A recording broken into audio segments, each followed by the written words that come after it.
when I play and when I'm in my flow state, it's like dreaming often, because I'm not my mind isn't clear and I dream rather than be awake.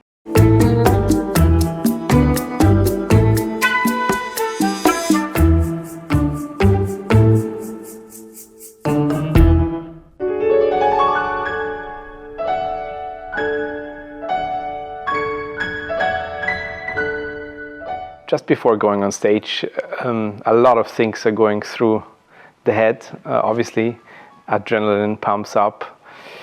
One has a different feel of time.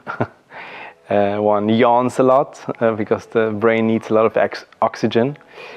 And I think it's the mix of that. It's like I like to play concerts in a flow state, in a sort of trance where you do not think with your conscious brain, but with your subconscious brain.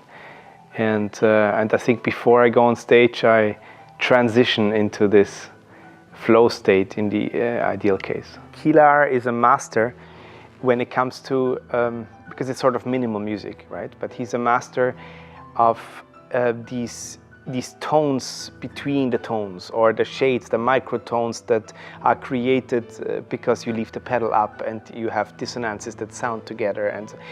And in his music, it's very clear that actually very simple, and there's a difference between simple and simplistic in the words I use. Simple can be very profound. Simplistic is rather shallow. And if it's well done, like in Hilar's music, a single tone or a single line can be so strong that it just gives you goosebumps and makes you drift away. And I think very simple, very strong. I mean, the most beautiful things are simple, right? And I think in music too, if it's very strong, it can be very simple.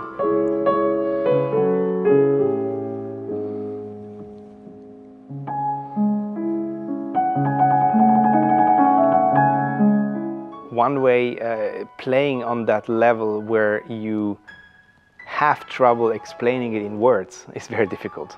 So I know this it might sound confusing, but if you just play, I always say, when music lives in expression.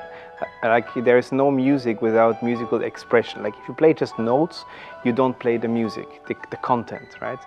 And if you play on that level where you play gestures, you play thoughts, you play emotions, then it's really difficult to do this. But it's even more difficult to talk about it. So because you have exactly these tiny little shades, micro timings. You wait here, you make a crescendo there, you make a tiny little things that make expression-wise a lot of difference, and it's hard to explain that because words you have to always translate into human words, so to speak, and it makes it complicated. And about music, I mean, to be honest, when I play and when I'm in my flow state, it's like dreaming often because I'm not my mind isn't clear and I dream rather than be awake. But yes, but I don't remember dreams. So, but one music dream I remember lately was I was a pianist in an orchestra conducted by Bernstein, and he asks me to transpose the clarinet line, and I should play it on the piano because the clarinetist wasn't there. That was my latest dream about music.